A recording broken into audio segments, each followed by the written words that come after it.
Je suis Ali Ben Makhlouf, si on n'arrive pas à prononcer le Kha.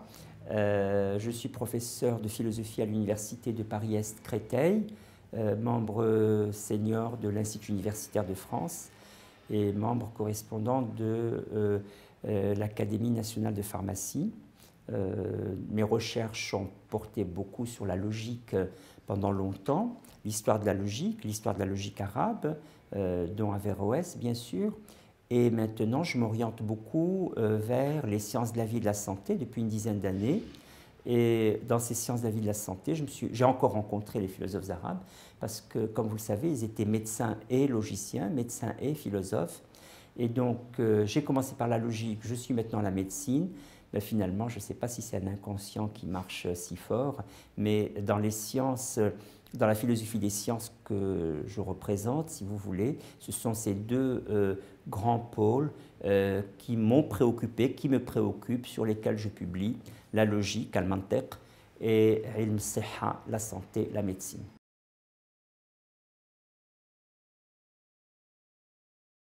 J'essaye, par mon travail, de réfuter l'idée qu'il y aurait une opposition entre religion révélée et pratique philosophique, bien que je reconnaisse une distinction des méthodes.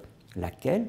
La méthode telle qu'elle est induite par la vérité religieuse, al-haq, ma'rifat al-haq, ma'rifat Allah, la connaissance de Dieu, la connaissance de la vérité, telle qu'elle est donnée par la religion, elle est donnée sous la forme de l'inspiration, sous la forme d'un prophète qui a été inspiré, sous la forme d'une révélation, mais c'est une forme qui n'est pas du tout une forme argumentative et démonstrative. Or, la philosophie, telle qu'elle a été pratiquée, si vous voulez, par les philosophes arabes, a été sous l'égide du modèle démonstratif et argumentatif.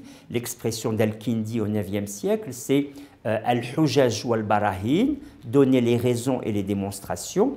Il a cette très belle formule. Il dit même ceux qui s'opposent à l'introduction de la philosophie grecque en milieu arabo-musulman doivent produire une raison et une démonstration de leur opposition. Donc en résumé sur cette question, si vous voulez, celui qui pratique la philosophie, celui qui est dans le raisonnement, il peut être totalement pieux par ailleurs. La piété et le raisonnement vont tout à fait de pair. At-taqwa ou al-qiyas, il n'y a aucune opposition, parce que même d'un point de vue religieux, vous faites des raisonnements, vous faites des si alors, tel cas assimilé à tel autre. Par exemple, al-qiyas al-shar'i, le raisonnement juridique inscrit dans le droit musulman, est un raisonnement. Donc la pratique du raisonnement, qu'elle soit sous la forme juridique pratique ou sous la forme théorique de la connaissance, est une pratique déjà inscrite dans l'exégèse religieuse. Il s'agit de l'étendre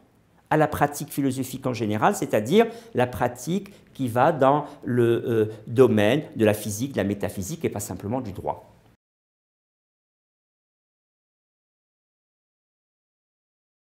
Comment l'adab, c'est-à-dire la culture humaniste, comment l'adab peut précisément insuffler de nouveau, via par exemple le mode conversationnel qui instaure beaucoup de civilité entre les hommes, comment cet adab peut insuffler la culture,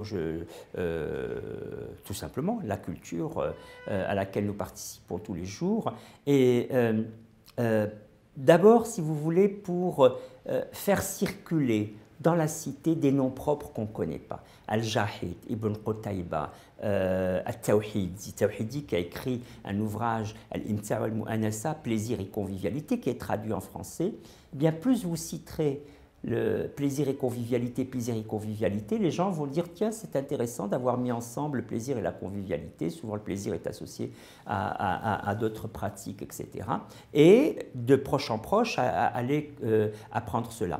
L'adab, c'est la culture humaniste. C'est-à-dire, arriver l'adab, c'est la formation du gentilhomme sous la forme de ses qualités morales, ses qualités intellectuelles, et tout de même, c'est important, sous la forme de la reprise sous la forme d'une mixture entre le savoir profane et le savoir sacré. C'est un enjeu important. On a le même phénomène dans le monde arabo-musulman que dans le monde européen, où l'humanisme a participé pour une grande part à l'émancipation des peuples via la reprise du message religieux. C'est-à-dire que le protestantisme, la possibilité de lire la Bible directement, ça a été concomitant à la généralisation de la lecture par les gens qui se sont appropriés ce texte-là. Donc, je pense que ce qui est délétère, c'est de penser que d'un côté, si l'on développe la culture humaniste, on ne doit pas développer la religion. Ça, c'est absurde.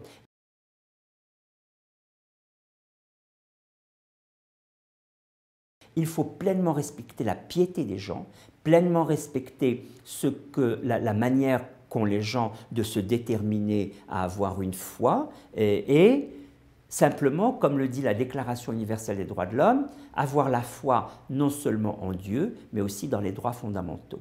Je cite le 5e considérant de la Déclaration universelle des droits de l'homme de 1948, qui dit que les Nations unies affirment à nouveau leur foi dans les droits fondamentaux. C'est-à-dire que la foi, ce n'est pas simplement en Dieu, la foi, c'est aussi en des droits fondamentaux. Ça veut dire quoi? Ça veut dire que j'ai foi à chaque fois qu'il y a une émanation de quelque chose qui est éclairé par la raison, mais qui n'émane pas de la raison. Si vous croyez précisément en Dieu, si vous êtes un pratiquant musulman, vous pensez qu'il y a un donné religieux que votre raison n'a pas produit, mais qui est en interaction et en compatibilité avec votre intellect. C'est absurde de penser que le dogme étouffe la raison. Il n'est pas issu de la raison, mais il est compatible et éclairé par la raison. Compatible avec la raison et éclairé par elle. Et en fait, la culture humaniste, c'est d'arriver à cette hybridation du sacré et du profane pour une émancipation des peuples. Il me semble, si vous voulez, que pour finir, j'aimerais peut-être donner un message, c'est que la philosophie, comme les droits, c'est pas comme les droits fondamentaux, c'est pas quelque chose qui est loin de nous. Les droits fondamentaux, c'est pouvoir parler sans censure, pouvoir bouger sans censure. Eh bien, la philosophie, c'est une pratique du discours. Au début, on a l'impression que c'est quelque chose qui fait violence à l'esprit parce qu'il faut s'accoutumer à une forme d'abstraction, etc. Mais plus on la pratique, plus on aiguise l'esprit, plus elle devient facile. Je vais vous citer un exemple. Si vous vous mettez sous moins 50 degrés, mes sens vont être détruits. Si vous mettez à plus de 50 degrés, mes sens vont être détruits. Cette intensité au niveau des sens n'est pas supportable. Mais toute intensité pour la raison est supportable. Et au contraire, plus on s'accoutume à la réflexion, plus cela devient aisé. Donc, je suis pour l'aisance et la facilité de la pratique philosophique, mais après un premier effort. Je vous remercie beaucoup pour votre attention et j'espère que vous trouverez votre miel dans tout ce que j'ai pu dire.